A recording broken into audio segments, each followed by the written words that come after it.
দীর্ঘ ৫০ বছরেও পাকাকরণ হয়নি শরীয়তপুর সদর উপজেলার শৌলপাড়া বাজার থেকে খলিপাকান্দি হয়ে মোল্লা ইউনিয়ন পর্যন্ত এই সড়ক বৃষ্টি হলে কাদায় একাকার। রাস্তা পাকা করার দাবি এলাকাবাসীর।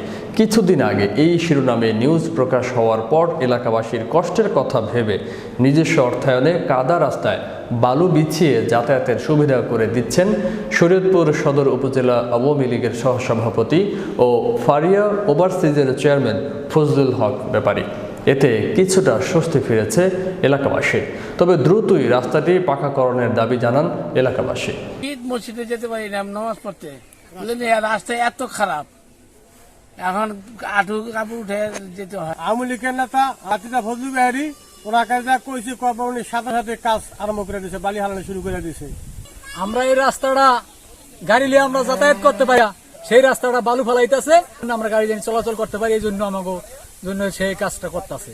আমি মাননীয় সংসদ সদস্য আমার প্রিয় নেতা জনতা ইকবাল হোসেন অপুর কাকার কাছে অনেকবার গেছি, ইনশাআল্লাহ তিনি আশ্বাস দিয়েছেন। হয়তো বৃষ্টির মৌসুম, খুব বৃষ্টি, মানুষ হাঁটা চলাফেরা করতে পারে না, যার জন্য আমি এলাকার জনগণের স্বার্থে নিজস্ব অর্থায়নে এখন আপাতত মানুষের চলার জন্য হাঁটা চলাফেরা করতে পারে, এই জন্য নিজস্ব অর্থায়নে আমি বালি ফালাই দিয়ে মানুষের হাঁটার উপযোগী করে দিতেছি।